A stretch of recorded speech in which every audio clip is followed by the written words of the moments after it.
Coming up next on the Jeff Crilley Show, it's February, and that means that most of you have already broken your New Year's resolution to get fit.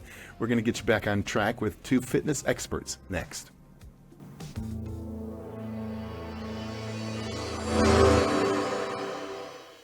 Many are predicting that the worst is yet to come, which is unfortunate, said one person here. Until now, they've enjoyed the reputation of being the nation's icebox. Watched a burglar in his home this morning by webcam. As a journalist of over 25 years, stories are what make my world turn. Reporting live from the Dallas newsroom tonight, Jeff Crilley, Fox 4 News. But in 2008, I took the jump from my familiar life and started a PR firm from my home. We're talking about anyone with a camcorder like the one I'm using becomes a television network. We started slowly growing the company, and we now have over 100 clients, and we've branched into the world of live digital broadcasting. I now own 8 different TV studios and have a huge team, and the stories that I now get to share are sometimes the most important of my life. Life has a funny way of coming around full circle. This is the Jeff Crilley Show. So years ago, I was a member of 24 Hour Fitness, and I remember what January used to be like. You couldn't even find a treadmill. They were all packed. And then by February, it's a ghost town. You couldn't, you had your run of the place. And part of the problem is they haven't really built a community in those big box fitness gyms. But two people who know a lot about community are my guests today, Ellie, McKenzie, and John Mariotti, co-owners of CrossFit Odyssey. Thanks for coming on the show. Thank you for having us. Thanks, Jeff. Absolutely. All right, John, let's start with you. What is the difference between, say, a 24-hour or a Gold's Gym and what you guys are doing? So the primary difference, of course, is in the community.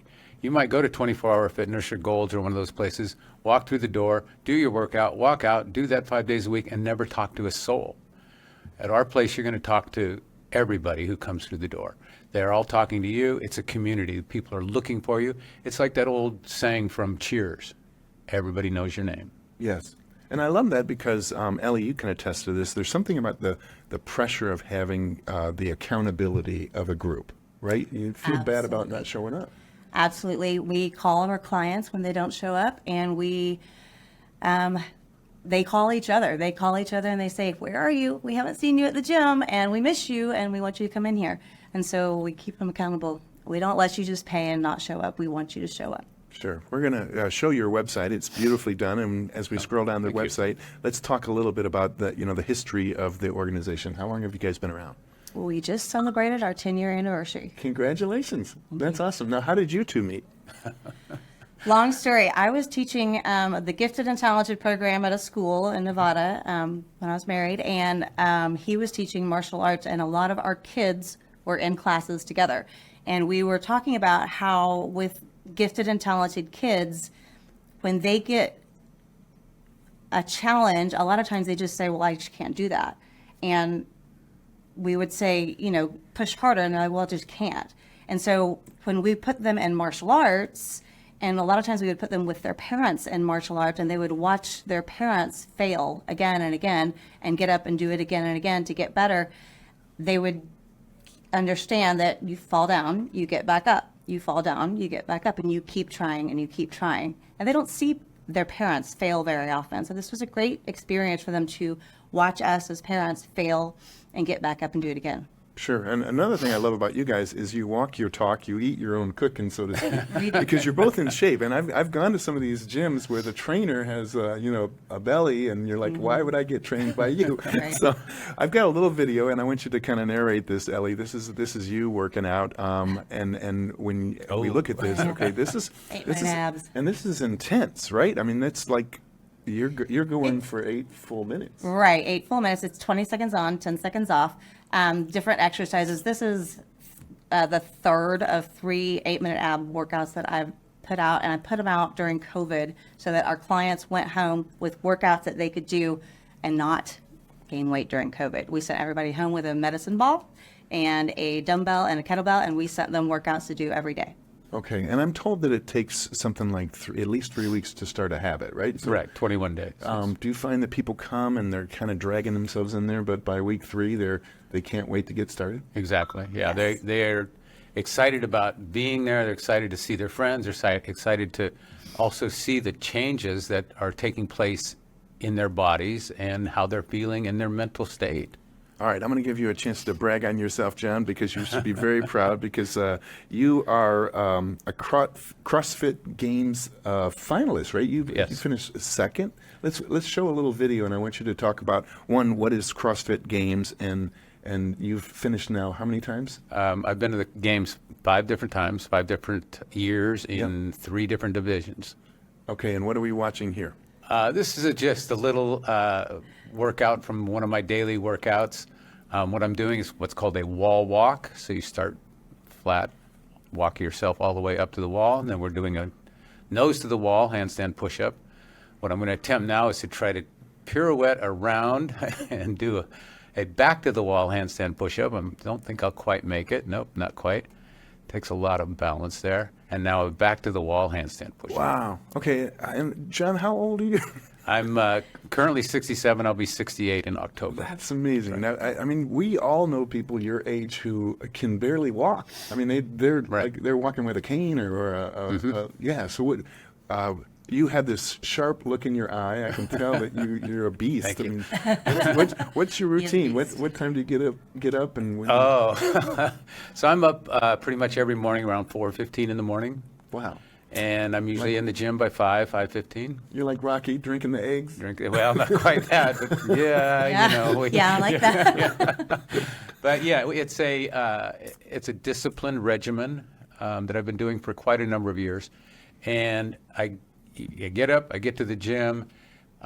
This morning, for instance, was what we call a zone 2 or a long, slow distance morning. So I started with 45 minutes on the rower, rode about 10,000 meters in that time. And it's, there's a way to keep my heart healthy. Sure. And, in terms of priority, without a good cardiorespiratory fitness, the rest of it really falls down pretty quickly.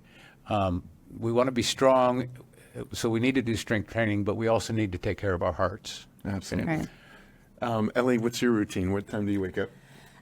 It kind of depends a little bit more. I have a little bit more scattered routine because I have children. So I usually am at the gym at about 5:15, 5:30 in the morning, do my classes, run home, get the kid, take them to school, run back to the gym, do my thing, go back to pick them up at school, run back to the gym. It's a lot of back and forth. Yes, yes. Okay, we're going to show another video, and it's a very sweet, heartwarming video. I want you to set this up. What are we about to see? You are about to see 2 of our clients, father-daughter. Doug used to bring his daughter in high school, and she was always kind of, she kind of hated it. And The way she went to teenage college. daughters do with their dads. Typical. And she went to college, and she found CrossFit there and fell in love with it. And now she comes every day. She says, "Dad, come on, we have to go to CrossFit." And it's so cute when they work out together. They're like my favorite to watch because they're just adorable. That's awesome. they're really Okay, let's go ahead and roll that clip. 'Cause you will always be the very best part of me. I promise to protect you and not desert you and never leave you far behind. 'Cause you will always be my whole world, your daddy's little girl. And they make Man, that's so sweet. Yes, that's sweet. I love the music. It got me kind of teary. Every time I watch them, I'm like, "Oh, they're so cute." Okay, before the show, I asked you both, tell me your favorite client story. So let's start with you, John. What's yours? So we have a client who, all her life, and she will readily admit this, she was the fat kid, elementary school, high school, college, whole life. And something happened and something shifted in her, and she decided she needed to make a change. And she did. She lost over 100 pounds. She's kept 100 pounds off her body. This was a person who would never have said she's an athlete, and she's getting ready to go to nationals for the Olympic weightlifting contest that they have. And I mean, we couldn't be prouder of her progress and her she continues to show up. She's one of the 5:30 a.m.ers. And I can tell you right now, if you show up at 5:30 a.m. to work out consistently, you are a special person because not everybody gets up to do that. And if you do, you're already way ahead of 99.9% of the people in the world. Wow. Absolutely. Ellie, what's your favorite story? I think my favorite story is Campbell. Campbell came to us long before COVID. We had just changed our website so that you could sign up for a free fitness assessment, and he was the very first one to sign up. And his bio said, I just got out of 10 years in prison. And we kind of looked at each other like, wow, that's not what we expected. But he came in and he said when he was 18 years old, he was addicted to heroin, and he made some bad decisions, and he was convicted, rightfully so, of assault and battery. Went to prison for 10 years, and while he was in prison, someone came and introduced fitness. And he decided then and there that he wanted to change his life. He gave up all the drugs and the alcohol and started working out. And he came to us and he said, I want to learn how to do this for a living so that I can help others the way it helped me. And he worked for us as an intern, and in the meantime, he found a place called the Phoenix that is also here in Dallas, and they do sober workouts all over Dallas. All you have to have is 48 hours of sobriety, and it's a free workout. And we do it twice a month. Free workout for anyone with 48 hours of sobriety twice a month.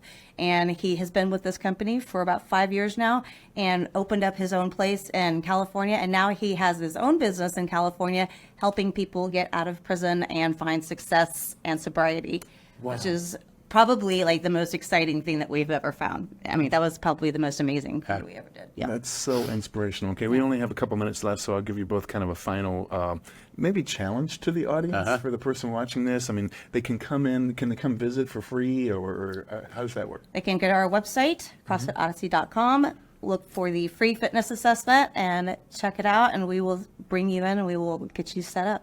Awesome. John, let me give you the final word for that person watching this saying, I think he's talking to me. What do you say to that person? So the journey of 1,000 miles starts with a single step, and you have to make that first step, and that's the hardest one you'll ever make.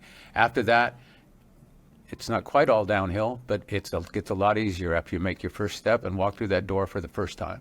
Outstanding. You guys have been amazing guests. We're going to end with the website, which is, of course, CrossfitOdyssey.com. Ellie and John, thanks for coming on the show. Thank you. Thank very you, much. Jeff. That's it for now. We'll see you next time.